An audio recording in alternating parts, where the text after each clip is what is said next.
In the wake of in the 9/11 terrorist attacks in New York City, there were hundreds of small businesses which were functionally inoperable.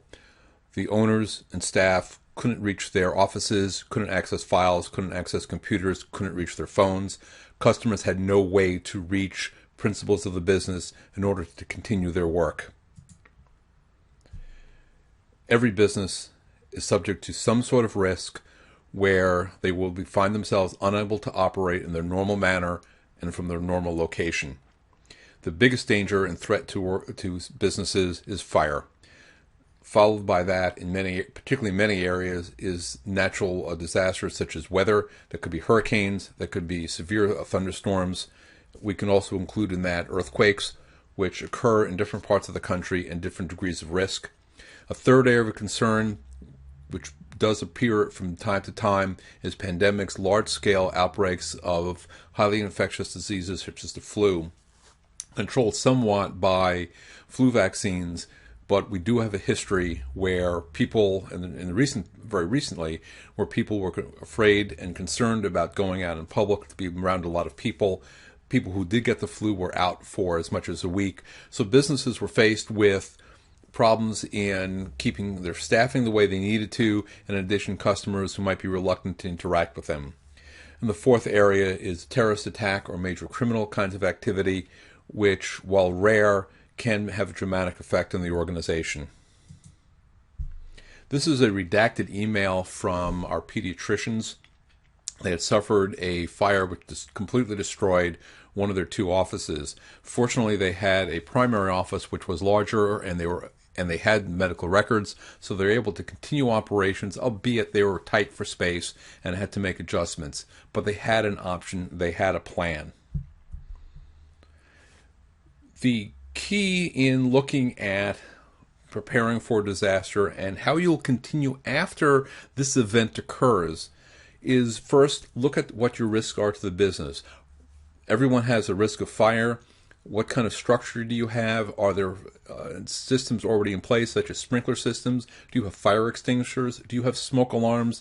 Do you have an alarm set which are hooked to a central monitoring station, automatic fire alarm along with your burglar alarm?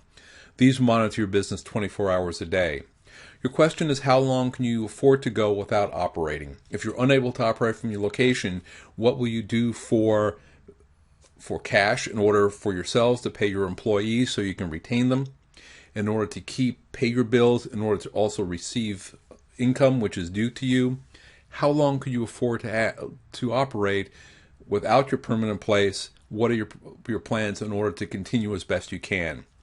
This is a business function. It's not just about IT, about information technology.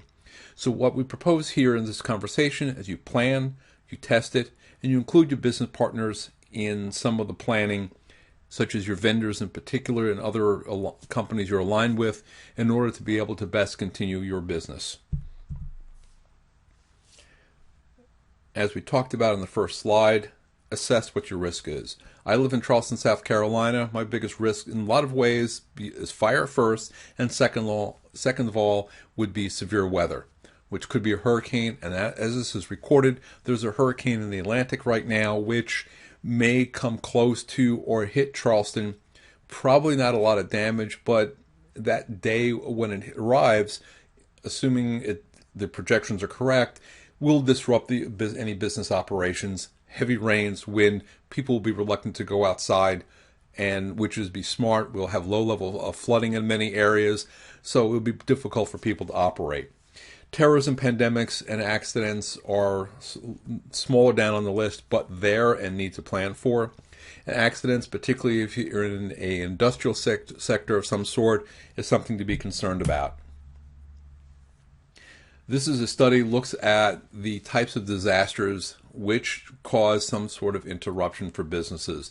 The largest being a hardware failure, particularly of their computer systems, utilities, a power outage, which lasts for several hours if not several days, can seriously disrupt, for example, a company we're dependent upon climate control. Specifically, let's say a supermarket, an organization which has instrumentation which is subject, very sensitive to fluctuations in temperature and fluctuations in humidity levels, and so forth on down the list, as you can see.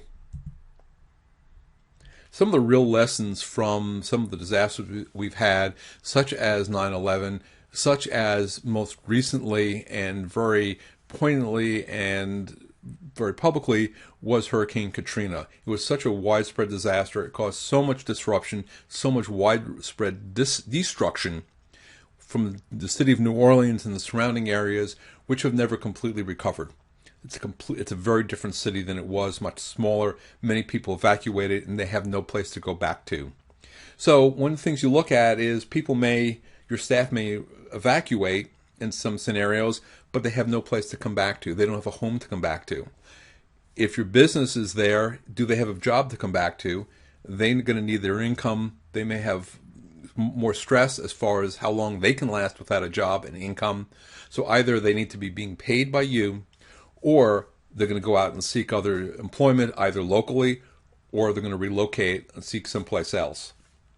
Many businesses find that they have a difficult decision declaring that there is a disaster and they have to activate the plan. This is the kind of thing where, what are the ramifications if you do that? There will be things which will happen which you don't anticipate, such as Murphy's Law at its best.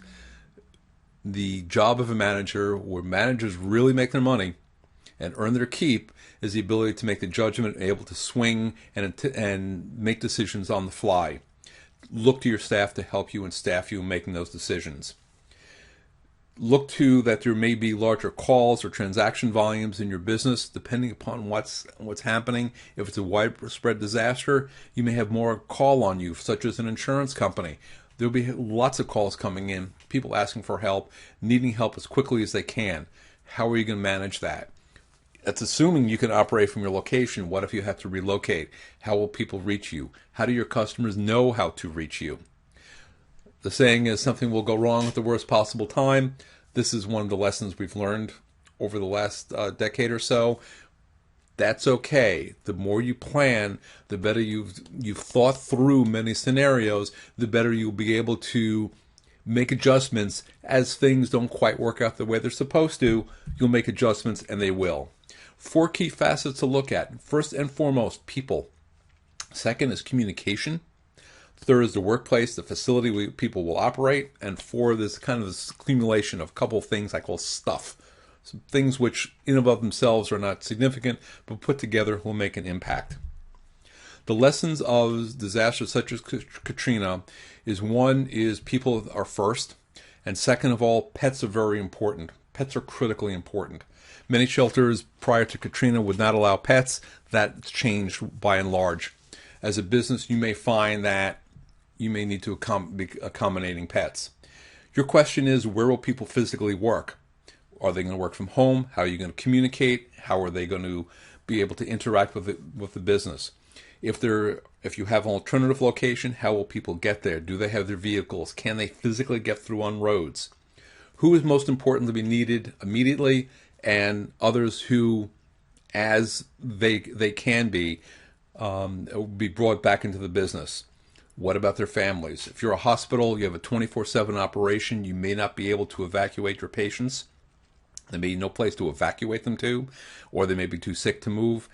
You not only protect your employees, you need to take care of their staff. If you have single parents, they're not going to leave their families. And all your employees, most of your employees will probably have parents who somehow or another they may have, or other relatives they're be responsible for. You better to think about how they're going to fit into your scenario.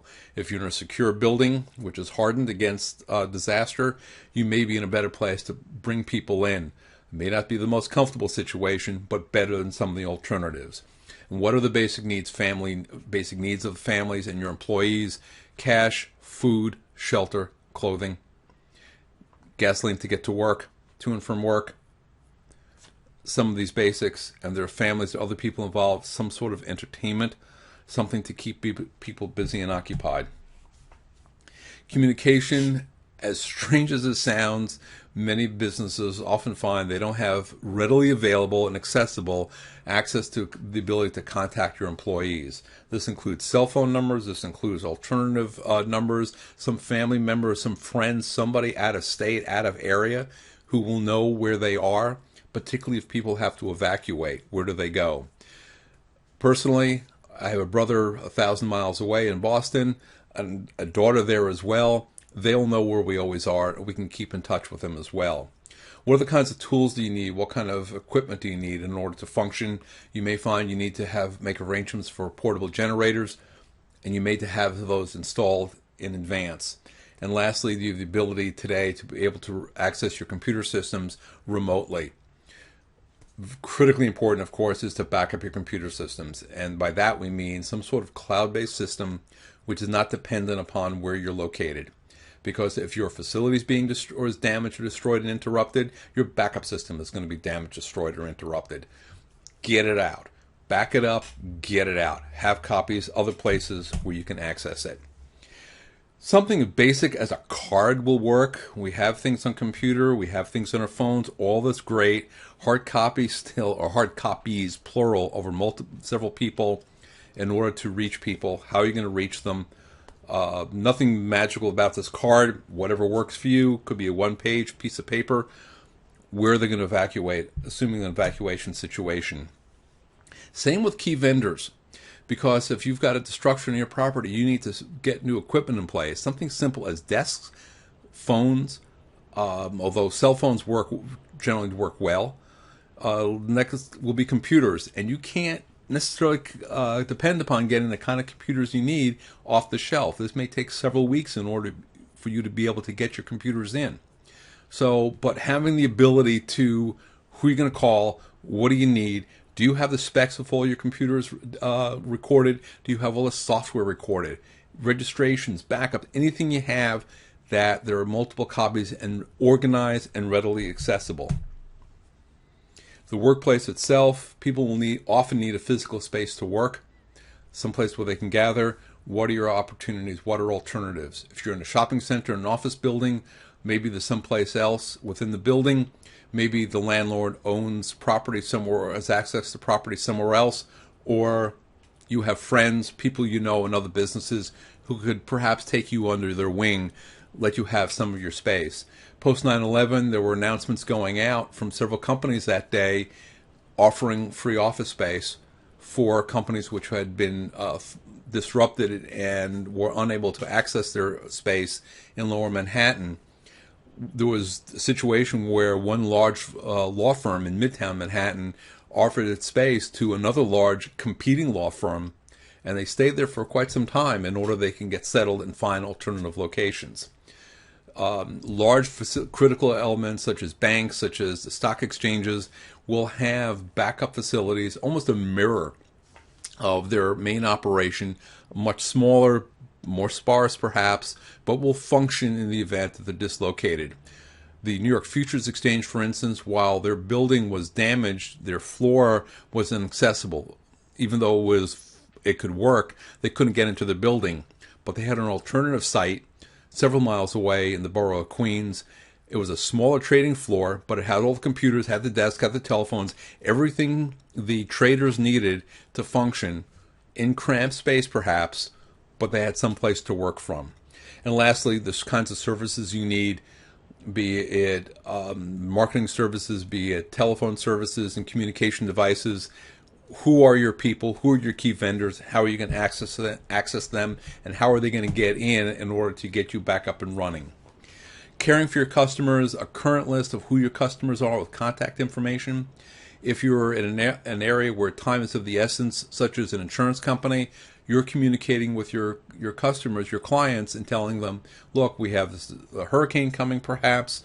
This is what to do. This is the contact information. This is how to reach us.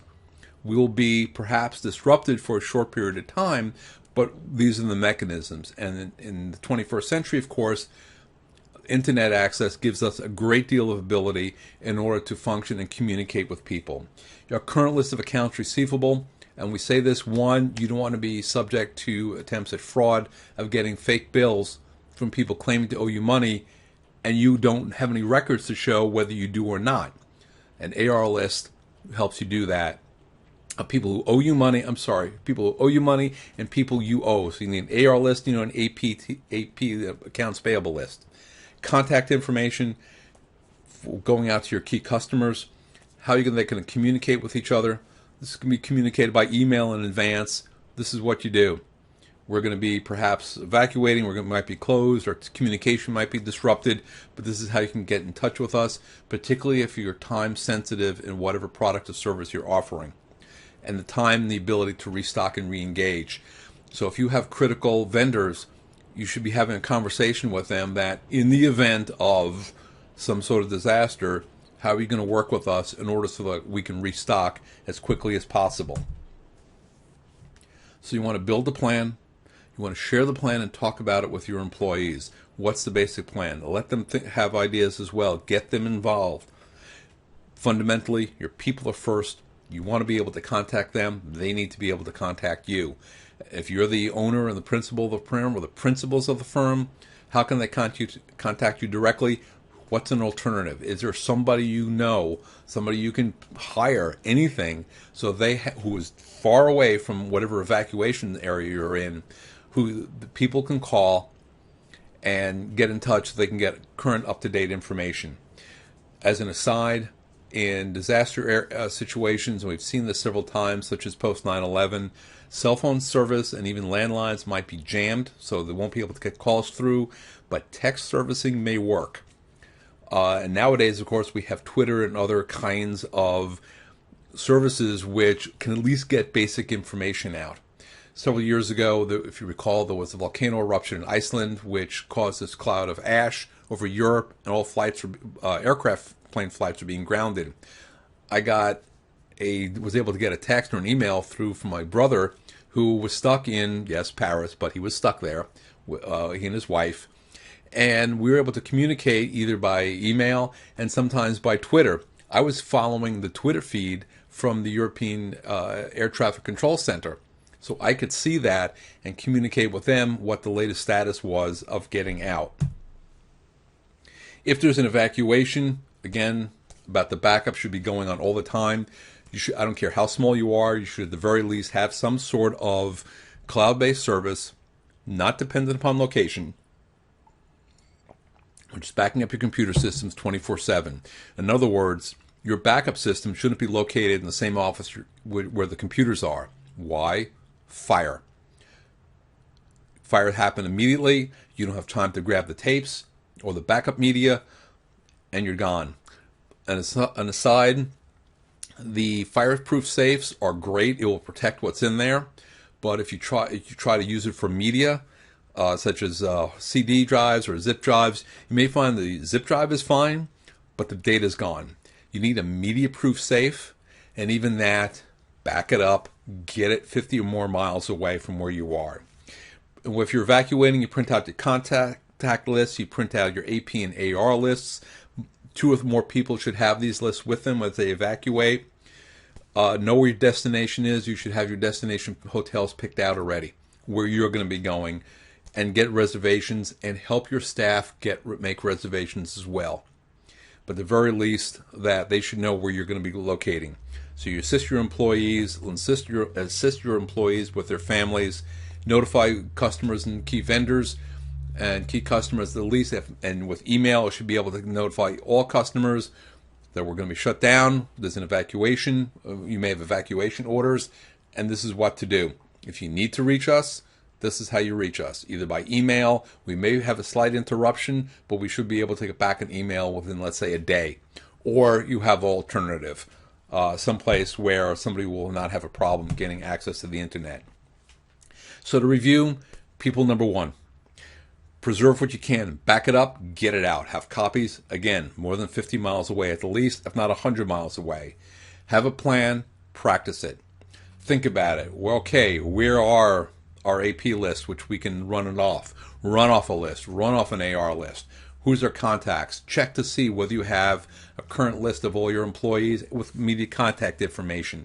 People change their cell phone services all the time. People change their email all the time. Does your website have the ability where you can post information? And if people have relocated temporarily, they've evacuated, they can go on the website, and you and somebody or some buddies have the ability to put up updates of the latest information, what's going on for the companies, to reach out to your employees, customers, vendors. So, when you get back to your office, when you get off, when this presentation is concluded, compile your lists, secure your data and information. Again, if you're a small operation, 1-2 computers, companies such as Carbonite, Mozy, M-O-Z-Y, Iron Mountain, and there are others. These are cloud-based backup services. As long as you're online, it's backing up your computer. The first backup takes a long time, but after that, it does not interrupt your work in any stretch, in any way. It's just doing it in the background, and you have no problem. Figure out your risks. You may meet with your insurance agent, go through what your policies, listen to their advice, get a video camera, get a smartphone, take a video of your office, walk through the whole office, showing physically what's there, give a copy to your agent. Again, your contact who's your backup 100 miles away, your friend, family, somebody, get those copies to them as well. This helps document what you have, which makes life easier for the insurance appraisers and the adjusters who are trying to figure out what's going on and have a ton of work to do. And it makes it easier for you because you're going to forget things. The video helps so much. It's no cost nowadays, no excuse not to do it. Go do it. Walk through, record your voice. Just give a description. You don't need a professional production. Anything. Something that just shows what's going on, what you have, room by room in your offices. This is what we have. Fine. That's what they see that. They'll love you. And lastly, your plan. I'm going to try to post on the website. It's available from it's a federal document at www.ready.gov. is a basic work plan to work through and gives you some guidance. It's not very long, and that's the whole point of all this. This kind of planning is very practical, very applicable, and it's not that difficult to do, but there's certain things you gotta do. My name is Peter Lucash. I'm CEO of Digital CPE based in Charleston, South Carolina. I've spent a number of years in business. I was a hospital administrator. I was also a volunteer EMT with my hometown volunteer ambulance corps for a number of years. So I've worked with disaster plans internally, and hospitals are a different world, no question about it. As a business executive, I've worked with a number of companies in the past 15 years or so. I've spent a lot of my time teaching. I teach at several colleges and universities, including Northeastern University and the College of Charleston. I teach business, I teach entrepreneurship, and I teach leadership. I do have this as a live presentation. I would welcome and love an opportunity to come meet in your community, perhaps a chamber of commerce, perhaps an insurance agency, perhaps a CPA firm would like to sponsor me, and will come and work with you and work with your clients. You can open it to the community. How you handle it, it's up to you. And do two things. Walk through this presentation, and I also take part of this and spend time on a pen to paper. So all the attendees sit there. I will show them I'll give you out the document. It's a federal publication, so we can copy it. And they walk through page by page, get started on the plan, physically started in writing a plan. And we've done it for a couple of organizations here in Charleston. So I think it's a really powerful tool and getting people together in some of the basics. Here's my basic contact information. Of course, you Google me, you will find me. Easy enough. Peter@digitalcpe.com is my principal email address. I have several others, of course. If you Google me, you'll find them. I would welcome the opportunity. I hope this helps. And start planning and have a good, safe day.